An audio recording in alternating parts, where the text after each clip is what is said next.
Good afternoon, everyone. My name is Jeffrey Clemons. I'm a student at the historic Houston-Tillotson University in Austin, Texas, where I serve as an HBCU ambassador for the Andrew Goodman Foundation and am president of the campus NAACP, among a number of other leadership roles.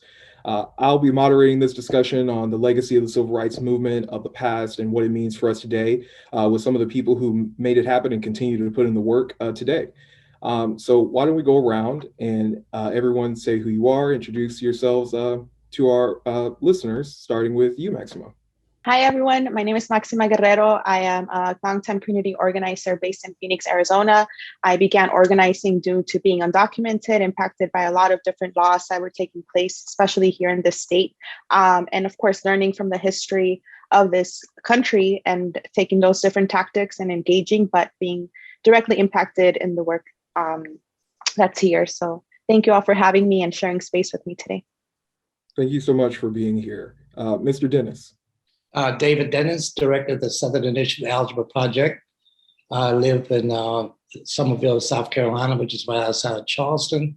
But at the present time, Mr. Jeffrey, I'm only 20 miles from you, right outside of Austin.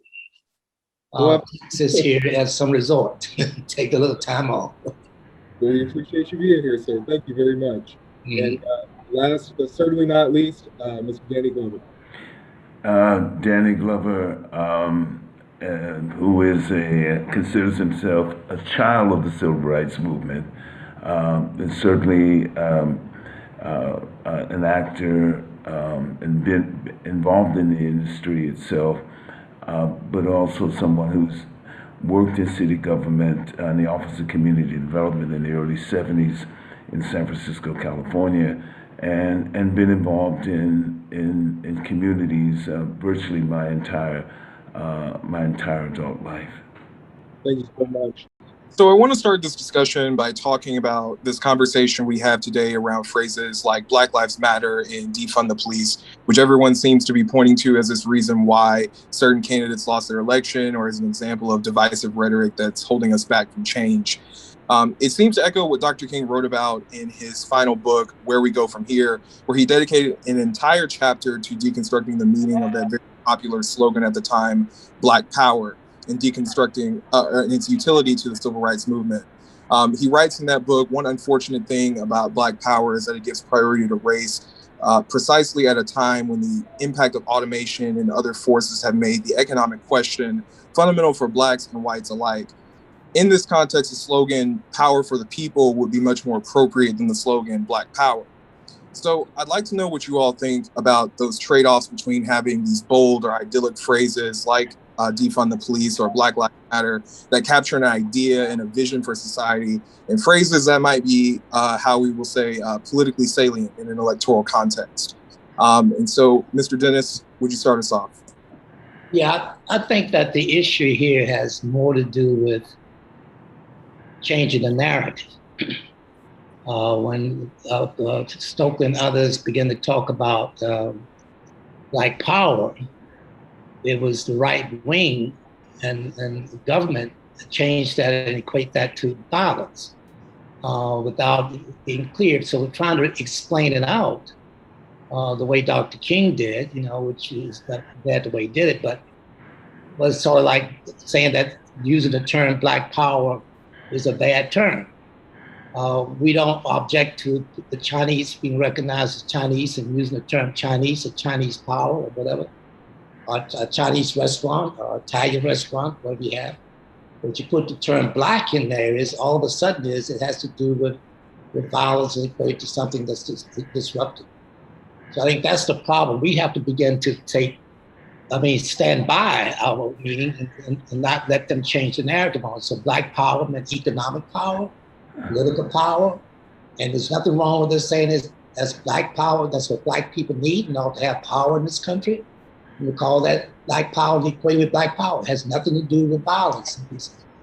We're talking about defunding the police department. What the people were talking about is using some of the funds to deal directly with an issue. It doesn't make sense to send a armed police officer to deal with a person who has a mental problem. I mean, you send another crazy person with a gun to deal with a person who's having a mental issue. So what we need there is to use some of the funds that they're buying more weapons for, deal with, more artillery, is that we need to have people trained in how to deal with people with mental illness and stuff of that nature and be able to deal with it, de-escalate the situation. So that's what they mean by defunding. It means using some of the funds to better deal with the situation is. I mean, how many times can you kill a person? How many guns do you need? If you want to deal with the gun issue, deal with some more legislation to deal with gun control. So that's, I think, where we got is that we're allowing the other side to change the narrative that fits that benefit and make what we talk about bad. We should not retreat from the fact of calling something black. Or the fact is, the terms that we want to use is, we want to say defund, it doesn't mean, taking all the money away or closing down police departments, whatever you have is. It means using the funds to better deal with the situation, And so I think that's the problem is that we are allowing them to control the narrative. And we need to be able to have our own narrative and stick to it. Absolutely. Mr. Glover. The crucible as to whether this system of governance works, one that has been in existence all over 200 years, is the situation of this former slave Africans. And that's the bottom line. We can talk about all that we want in terms of democracy and this and that, what terminology we use. It's the condition of these formerly enslaved Africans who only became citizens, 4 million of them, with the 13th Amendment, 1865. And went on an incredible moment during the Reconstruction period and did phenomenal things. W.B. Du Bois, the great intellectual, talks about those in his Black Reconstruction, talks about what they accomplished in a short period of time, 12 years. And certainly in 12 years, and the basic development of the center of the new economic development that happened with that period of time, this extraordinary growth in the nation, and here are these formerly enslaved slaves introducing policies around women, introducing policies around public education, not only for them, but also for poor whites and everything else. This is a very extraordinary moment that we look at in our history, where we see the populist movement at the end of the 19th century. All these things move up to one of the most radical moments that even at the end of the century, the beginning of the 20th century, you have a socialist running for president in Eugene Debs. So let's look at the history, the kind of radical nature of the history of the country itself from its founding to make it right and to bring about justice and peace. Dr. King always says peace is not simply the absence of hostility, but the presence of justice. So the question is about that, the presence of justice in this sense. And all through this history, this country's history, it has not aligned itself with that. So when we talk about this moment, so many voices spoke within the movement, and Dave would testify that, since he was one of the voices around changes that happened. The idea of voter registration, the idea of sharecropper education, and situating formerly enslaved Africans in those kind of sharecropping relationships, social relationships where they weren't considered citizens. And the right to vote was an appropriate tactic to take in order to push the agenda and to push along history. Each generation, as Paul Robeson said, makes its own history, and it's defined by the history that they make.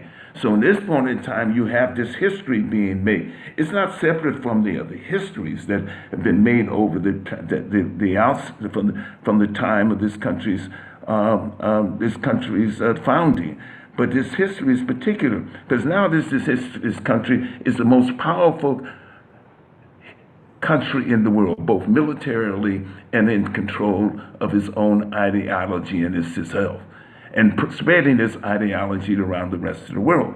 So the face that you saw was not the face of the reality that is prompted in the Articles of Confederation, the Constitution, and everything. That was unreal. When black men were being lynched, would be beaten and lynched, coming after serving in World War II, coming to the South and coming home and being beaten, that was the real face of this country. And other places that we saw that. So, and if we look at the context of what we're talking about at a particular point in time, at this moment. So the moment led for another generation to push forward in the idea of if we look at the 10-point programs of the Black Panther Party, we look at the 10-point programs of the Black Panther Party, it said community control of police. It said self-defense. It said education, which it focused on, creating jobs. That's still the same issue. You're creating employment and creating opportunities. I came of age at a moment where there had been more universities built in this country than at any point in time in its history. It was expecting the expansionism of the post-World War II expansionism that they did achieve and that it did move to. All these were kind of realities of the face. The new technologies. By the end of World War II, we had more technology than we had in the entire history of human beings available to us. So all these things come as science began to develop different ways of communication, different ways we brought us together, and the realities. All we say is that from the beginnings, continue as we talked about since Reconstruction, since the end of slavery, is that who are at the bottom?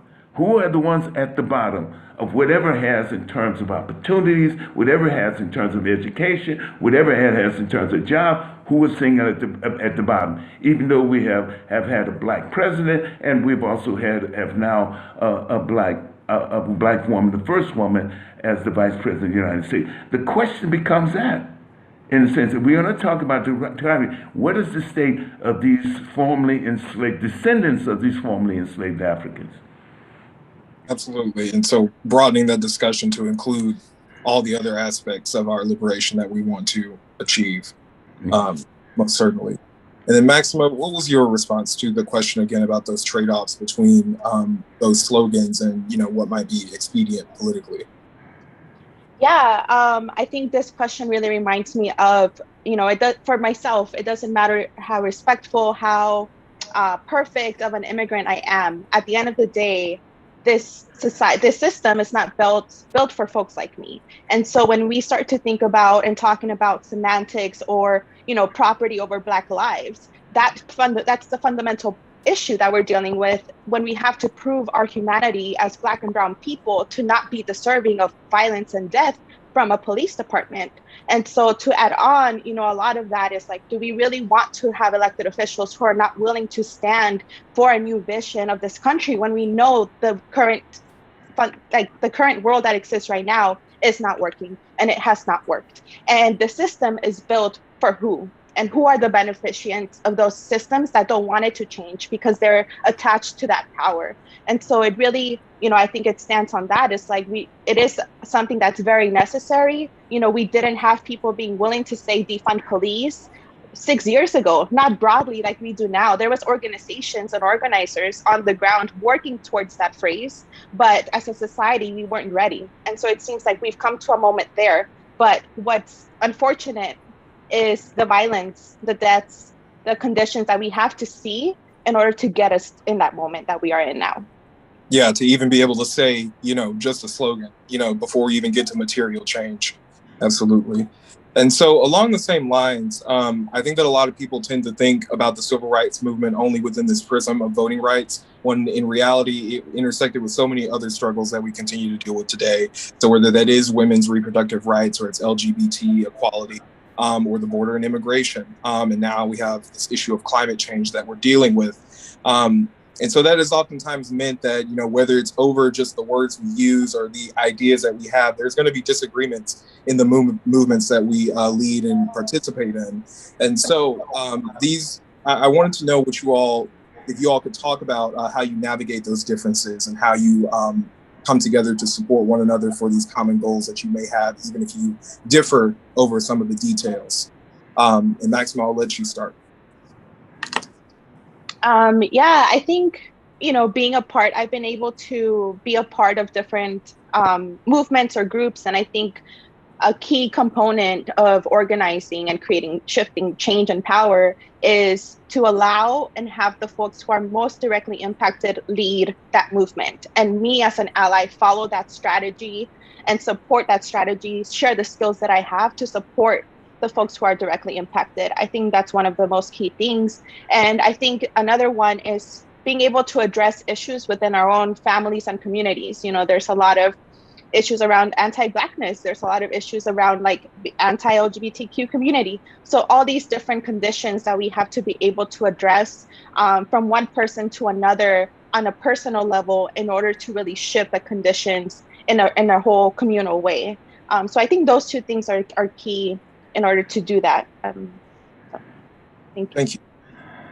Mr. Glover. That's the question.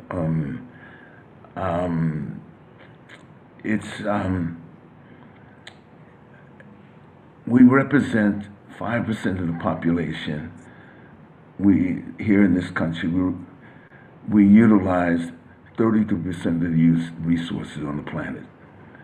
That's unsustainable for the rest of the world. We see, and we talk about poverty here. As we look at poverty in the rest of the world, it is even more drastic. And we look at some of the issues around LGBTQ, women's rights. It's even, its conversation has not evolved, I think, in the rest of the world in terms of what is happening in his country. So I think where we stand at, we kind of look at, for those who try to be internationalists, we try to look at the world in relationship to not simply what this country needs, but what the world needs. The climate change is real. We have not even gotten to the point where we talk about migration because of climate change. And climate change affects people in the developing world in different ways. We've seen that attempts and I've been able to see attempts at the way in which countries have used their resources in terms of liberating the ideas from the ideas that are often grown out of the systems that dictate what happened.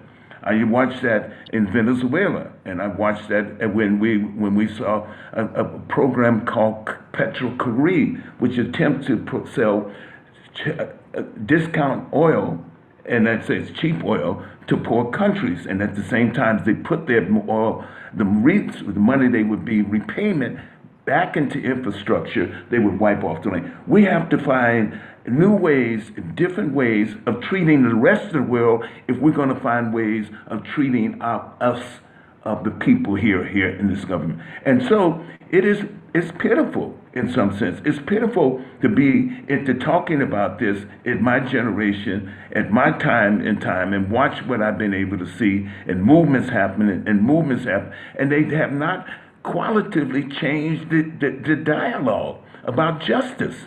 If we're talking about police brutality, it didn't just happen with George Floyd. It's been happening throughout the whole history of this country. If we talk about police brutality at every level, the same experiences I experienced, my father had as a young man. The same fears that he felt was some of the fears that I have for my children, for my sons, and for my grandchildren and everything else. So on the reality, we have to kind of find some other kind of way to have this conversation around justice and peace connected to justice.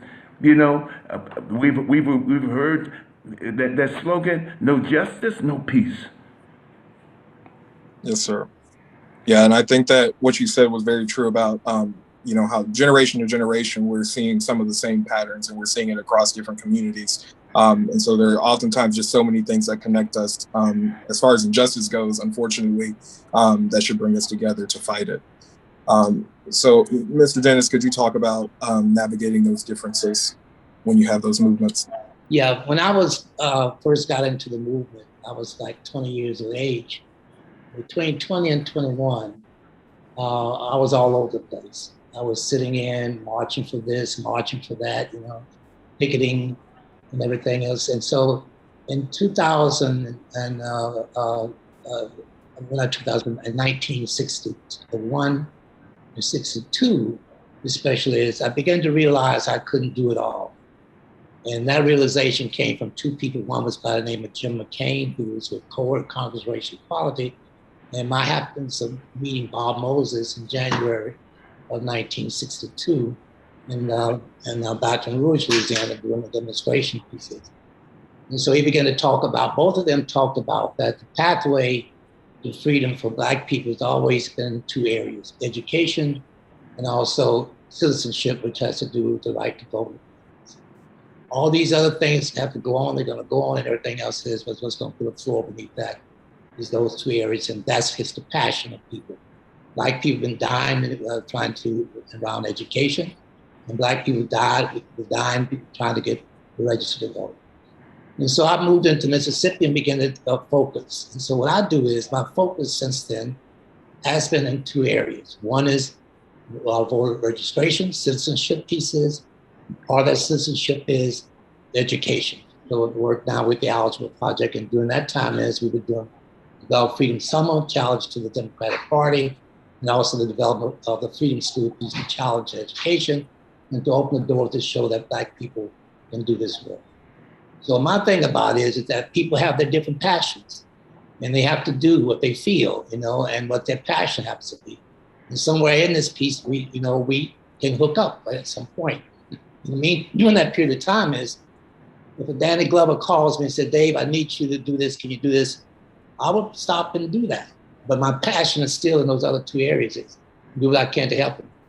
And Danny would do the same thing. When we need Danny, we call Danny. Danny comes, he's always there. That's one thing I love about him. He's always there, except for when he starts trying to talk about the gumbo. And so what we do with this little piece is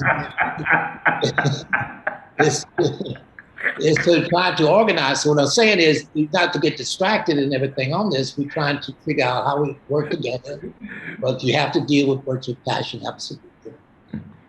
Absolutely. Let me say something, sure. Because I've been involved with the Algebra Project for 20 years. I produced a film and starred in a film called Freedom Song. And I tracked that film, that script, for about 6 or 7 years, and was able to get it done with TNT. That film about SNCC workers, core workers in Mississippi in 1960 and 61, 62. And it happened to be Dave Dennis was a part of that, you know, part of that group of men and women that I met. Because I always felt as a kid, at 16, 17 years old, at 18 years old, that I was a part of SNCC. I pretended, like in my mind, I was a part of one of those students, because they were my generational heroes, you know, and core, all those who were down there. And I had a paper route in high school, and every moment I'd open up, at 4:30 in the morning, I'd pick up my paper and see what happened in the nation, see what happened on the bus boycott, see what happened on the freedom rides, the freedom rides, see what was happening there. So when I got a chance to meet them, so I've been involved with the Algebra Project for 20 years now. And certainly I think the amazing work that is continued done by those who are part of SNCC legacy, Cord legacy, those people who have been part of something, gives us an opportunity to look how intergenerationally we track or we begin to be a part of building the new ideas, building consensus around the struggle itself. And like I said, that Robeson said that each generation makes its own history. And the generation that we have now is making its own history. It certainly has learned from those past engagements and past histories and everything else as they move forward. And that's the one thing to be proud of at this particular moment as we begin to talk about all the plethora of issues that we have to deal with here, and in terms of making to making what this is what it should be. Yes, sir. Yeah. And you know, something there about getting the SNCC updates of the bus boycotts on newspapers and things like that. And that actually relates to a question I wanted to engage us in about kind of how we share information across generations. You know, now today, Maxima and I, we've got Twitter and Facebook, and we've got all these different social media. And so I'm curious to know what you all think about how social media and other forms of media play in our political education and the work that we do. Maxima, I'd actually like to start with you to hear what you think about that. Yeah, definitely. Social media is a very powerful tool. It has really exposed a lot of things that some folks, you know, might otherwise say that never happened. We can see that in a lot of incidents when, you know, even just the sharing of like police incidents and the videos being released and how those videos are reshared through social media. And so therefore shifting the narrative, shifting the conditions by which people blame why folks are victims of police violence and police brutality. I think the other piece around it too is around investigative reporting. We recently just had a huge case here in Phoenix where BLM protesters were accused of being, and they were given gang charges by our county attorney's office. And so that is very drastic, you know, coming out as BLM protesters and you end up in with those felony charges and a lot of stuff there. And it was evidence that was provided that actually exposed and went out to actually have the county attorney's office drop these charges. So the powerful of that evidence. And then also at the same time, the inspiration, like how do I get involved? What is the information that I need? And the tip pointing of, you know, now I see a lot of posts of like, oh, you want to know about Juneteenth? This is the history. Here are 5 slides and just swipe. You don't have to go, you know, on Google and find everything. So like the simplicity of like having access to this information, to this history and knowledge that you can just reshare in an easy way that's not super complicated. And I think with the other key thing with like all of this as well is that at the end of the day, you know, working class people, Black and brown people, we're trying to survive every day. And so when you're just trying to survive, you know, you have to go and work, you have to go and provide for your children. You may not have time to be engaged in an organization and to go volunteer. So this definitely provides a way where anyone can go online and feel like they are a part of the movement. And so then the question for us as organizers is like, okay, what am I providing as an opportunity? And how do I take advantage of that moment to plug them into the movement or to organize with us at their own capacity and meet folks where they're at? So that's, yeah, definitely a lot different from before, but a very useful tool that shows a lot nowadays. Yeah, even as people say that social media has been so destructive, I think you're showing the transformative quality that it has to getting us a little bit closer to what our goals are. Of course, we always have to navigate the waters of performativity, you know, where some people are just posting the Juneteenth, you know, slide and not really doing anything else.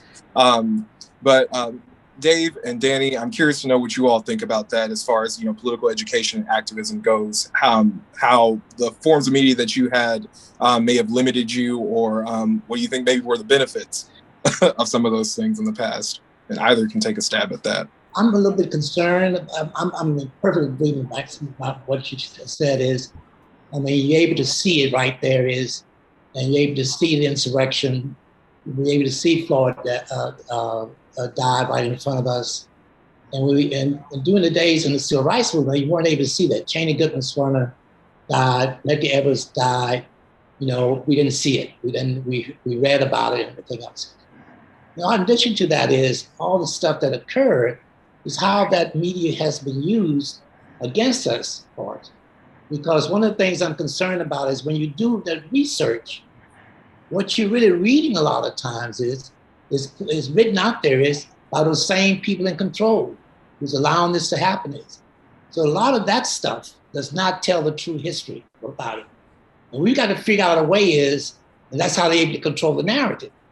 So we need to figure out a way is where we get our stuff into the research line, where so that people can, when they go look for things, they can figure out, okay, you know, you very seldom, I mean, the Juneteenth pieces and the celebration people did this past weekend has been a little bit concerned. I think it's good to celebrate this pieces, but when you think about it, peel back the onion on this whole pieces, the same people who signed that Juneteenth becomes a holiday are the same people who signed legislation, supporting legislation to suppress the right to vote. Something is wrong about that. So to me, it's almost like, okay, what they did is gave us a dose of Novocaine, you know, to ease the pain that's coming. So what we need to do is, how do we change that narrative whereby people who see that can say, well, I'm glad that, you know, that Juneteenth is there and what it's all about is, but I am not happy about the way this thing was signed and the people, why they did it. I'm suspicious of the motive in terms of why they did it, and bring this to some type of reality. In addition to that is, how do we get to young people the history around the research that we're looking at to have the true facts of really what happened to that line. And so I think that the media is, when we were in the movement days, we had what you call the WATS line, wide area telephone service, you know, so you call up, boom, recorded stuff is. So you don't have a lot of recorded history of actually what happened that's out there, except a few reports from staff, what we have is. So didn't have the little phone that we have here to document stuff is. So I think we need to do that. One of the things is that our elders, our parents and elders and uncles and grandparents who are still alive, we as a people, we need to record their history. We need to go and begin to talk to them about what's the past, what happened, what's your life like? So we can have our own history that we begin to plug into this network so people can understand and deal with more of the truth. So I think it's a way we got to figure out how to use it to our benefit. Absolutely. I think it's such an extraordinary vehicle. Different ways in which we've communicated, whether through its art or we communicated other ways. Social media offers another way of communicating. And as I thought about it, because of the imaginative effort in the service of justice, of finding the truth, of talking the truth. This is a reckoning in a particular moment, I would say. But we often talk about different reckoning in this country's history. Certainly, as Reverend Barber, who led the Poor People's Campaign, referred to as the Third Reconstruction. This moment is the Third Reconstruction, which is appropriate when we think about the First Reconstruction, certainly the Civil Rights being the Second Reconstruction, which Brown versus Board of Education, you know, and certainly this being the Third Reconstruction at this particular point in time. And the way in which we bring people together to talk about that's simply the origins of, and understand the origins of this country is facing an intense struggle to not have us have that information, to not bring that to the talk. The 1619 Project there's been legislation in several states now, I think 17 states, not to allow the 1619 Project.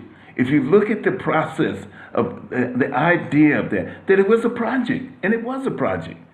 You know, power defines itself and everything else. If you take and look at from the vantage point of it being conceptualized in that reference to do you understand history in a different way, and why different things happen. Why at one point in time the country tried to annex Cuba in order for it to to use Cuba in the 1840s as a place where it can expand its cotton growth, expand its cotton empire, you know, and how the different projects that were happening, this struggle between the irony of being the decision in Illinois, and I'm losing his name right now, decision where he's bastardized in a free state. Yeah. In that part of the free part, the Dred Scott decision, and then in the slave state, but he's still considered a slave by Right. by the Supreme Court. That's a contradiction in itself. Right. I mean, it's an open contradiction, as it was said, no lie lasts forever. You know, no lie lasts forever. So all these kind of contradictions that it has to do with migration, immigration, at the same time, while attempts by countries in the developing world have been maybe very audacious attempts at defining real democracy. And we've seen that happen in certain instances. And what has happened? The U.S. attempt to overthrow those. So the tactics of overthrowing or dismantling movements is always in action. Always in action. How social media deals with understanding that and not get caught up in our own capacity to disseminate information differently is an important way in which we use that vehicle as well. And you know, we saw an example of what happened in the in what happened with Breonna Taylor. We saw what happened with George Floyd. It happens hundreds, thousands, I mean, countless times in this country's history, but we saw it in a different light in that. How do we now understand that the difference between accountability on the one hand and what is justice on the other hand? Absolutely. Well, I think that we've definitely explored the power of social media, and I think that we've come to a grand conclusion. And so as we close here, I just want to do a quick round asking you all, what is a book or a piece of media or a place that's had a particularly profound impact on you that you want to share with those watching? And I think we'll start with you, Dave. Yeah, it was a lot of books and experiences. My experience in Mississippi had a lot to do with it. Shreveport, Louisiana, New Orleans, and the movement. So the movement, there's the movement sort of made me, so those experiences. So a lot of books. One thing about James Baldwin I read. The thing about just on the book. Now there's a book that really I think that everybody should take a look at. It's called How the Word is Passed. It's a new book by a young guy by the name of Clint Smith. And what he does was to tell how history was manipulated and stuff is, and that's sort of what we caught up in now is the history of slavery and this country and what it did. And so he sort of talked about analyzing sort of stuff is. So that's one I really highly recommend. And the other one has to do with James Anderson, Black Education in America. Which is one that traces the history of Black education in the South, especially is, and the fact that he puts in to give the history of how Black people were responsible for public education in this country and how it was shaped. So those I would recommend very strongly, very highly. Thank you so much, Dave. Maxima, a book, piece of media, or place that's had a profound impact on you? Yeah, I think I will choose the book, The End of Policing, which basically just goes over our whole policing departments and how they work. And it sort of speaks on, no amount of training is going to reform or fix the problem that we're actually facing. So I think it's really visionary or impactful in the way that we are approaching this movement or this issue. Thank you so much. And Danny? Everything that Maxima and everything that David said goes along with me. I don't think that I can add to anything more than that. It's centering our.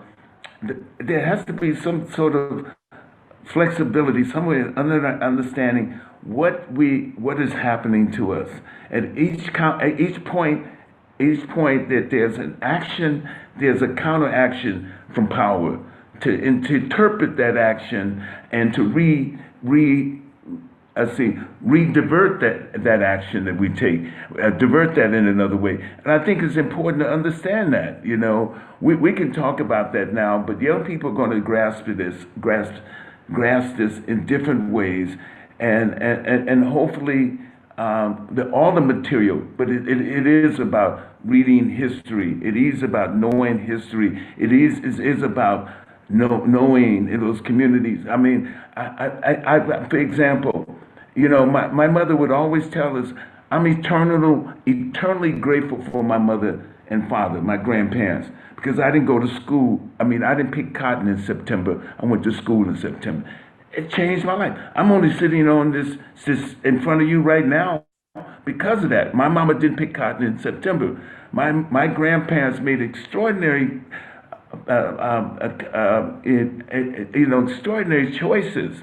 You know, as starting out as sharecroppers when they were married in 1915, sharecroppers, my grandmother becoming a midwife, buying property and a little smaller property and everything, which is still in our family, all those particular things. But the one thing she was saying, they said, my kids are going to go to school. All three of my mother and her two siblings went to college. How does that happen? My mother graduated in 1942 from Payne College in Augusta, Georgia. And she could graduate from that. She got to New York. She migrated out there. She was the regional president of the National Council of Negro Women. She wasn't a cotton picker. She wasn't, her parents decided that. So every time I saw the way she talked with her parents, the way in which she looked at them, the way she kind of embraced them, I said, well, I get it. I get it. You know, there's something that sometimes that those choices that are made that are beyond us and everything else changes our life. And then she went on, and certainly I was inspired by the work that she did, and my father involved as postal employees, got me involved in unions and organized labor and things, and certainly the other things that happened to me and my generation as a student, as we fought for a school of ethnic studies at San Francisco State that's over 50 years old, you know, not just African American studies, not just Asian American studies, not just Hispanic American studies and First Nation people studies, but a school of ethnic studies, which is still in some. So each generation, as Paul Robeson makes his statement, each generation makes its own history. And it's exciting at my age, and I'm sure David could say the same thing at our age, to see young people out there in that sense, right here, finding the techniques of communicating, finding different ways of exploring and understanding the interconnections of issues, etc., and seeing that and building on that for the next generation. Thank you so much to each of you. You all are my generational heroes, and I hope that everyone who is watching our program today was able to take something very important from this. And I think the most important thing is always just to say, go out and do the work. Don't just talk about it, but actually be about it. Show up in your communities and do good work. But I really want to thank all three of our panelists this afternoon for taking the time to discuss these really important questions and issues with us. And thank you all again. You have a good afternoon. Thank you. Thank you. Thank you. Thank you.